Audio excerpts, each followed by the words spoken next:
श्री कृष्ण लीला।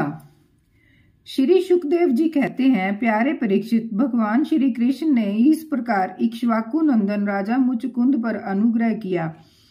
अब उन्होंने भगवान की परिक्रमा की, उन्हें नमस्कार किया और गुफा से बाहर निकले। उन्होंने बाहर आकर देखा कि सब के सब मनुष्य, पशु, लता, वृक्ष, वनस्पति पहले की अपेक्षा बहुत छोटे छोटे आकार के हो गए हैं। इससे ये जानकर कि कलयुग आ गया है, वे उत्तर दिशा की ओर चल दिए। महाराज मुचकुंद तपस्या, श्रद्धा, धैर्य तथा अनासक्ति से युक्त एवं संशय संदेह से मुक्त थे। वे अपना चित्त भगवान श्री कृष्ण में लगाकर गंधमादन पर्वत पर जा पहुंचे। भगवान नर नारायण के नित्य निवास स्थान बद्रिक आश्रम में जाकर बड़े शांत भाव से गर्मी सर्दी आदि द्वंद्व सहते हुए वे तपस्या के द्वारा भगवान की आराधना करने लगे। इधर भगवान श्री कृष्ण मथुरापुरी में लौट आए। अब तक काल यवन की सेना ने उसे घेर रखा था।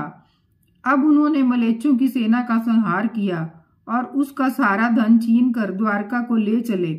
जिस समय भगवान श्री कृष्ण के आज्ञानुसार मनुष्यों और बैलों पर वह धन ले जाया जाने लगा, उसी समय मगध राज जरासंध 18वीं बार 23 अक्षौणी सेना लेकर आ धमका।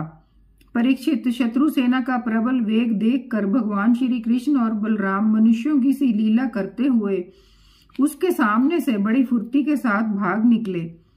उनके मन में तनिक भी भय ना था, फिर भी मानो अत्यंत भयभीत हो रहे हों। इस प्रकार का नाट्य करते हुए वह सबका सब धन वहीं छोड़कर अनेकों योजनों तक अपने कमलदल के समान सुकोमल चरणों से ही पैदल भागते चले गए। जब महाबली मगधराज जरासंध ने देखा कि श्री कृष्ण और बलराम तो भाग रहे हैं, तब वह हंसने लगा और अपनी रथ सेना के साथ उनका पीछा करने लगा। उसे भगवान श्री कृष्ण और बलराम के ऐश्वर्य, प्रभाव आदि का ज्ञान न था। बहुत दूर तक दौड़ने के कारण दोनों भाई कुछ थक से गए। अब वे बहुत ऊंचे पर्वत पर चढ़ गए। उस पर्वत का प्रवर्षण नामक इसलिए नाम पड़ा कि वह सदा ही मेघ वर्षा किया करते थे। परीक्षित, जब जरासंध ने देखा कि दोनों भाई पहाड़ में छिप गए और बहुत ढूंढने पर भी पता न चला, तब उसने ईंधन से भरे हुए प्रवर्षण पर्वत के चारों ओर आग लगाकर उसे जला दिया।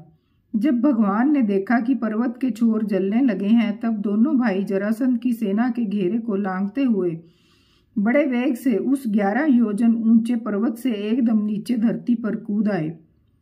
राजन, उन्हें जरासंध के अथवा उसके किसी सैनिक ने देखा नहीं और वे दोनों भाई वहां से चलकर फिर अपनी समुद्र से घिरी हुई द्वारकापुरी में चले आए। जरासंध ने झूठ मूठ ऐसा मान लिया कि श्री कृष्ण और बलराम तो जल गए और फिर वह अपनी बहुत बड़ी सेना लुटाकर मगध देश को चला गया। यह बात मैं तुमसे पहले ही कह चुका हूं कि अनर्त देश के राजा श्रीमान रैवत जी ने अपनी रेवती नाम की कन्या ब्रह्मा जी की प्रेरणा से बलराम जी के साथ ब्याह दी। परीक्षित, भगवान श्री कृष्ण भी स्वयंवर में आए हुए शिशुपाल और उसके पक्षपाती शालवादी नरपतियों को बलपूर्वक हरा कर सबके देखते देखते जैसे गरुड़ ने सुधा का हरण किया था, वैसे ही विदर्भ देश की राजकुमारी रुक्मिणी को हर लाए और उनसे विवाह कर लिया। रुक्मिणी जी राजा भीष्मक की कन्या और स्वयं भगवती लक्ष्मी जी का अवतार थीं।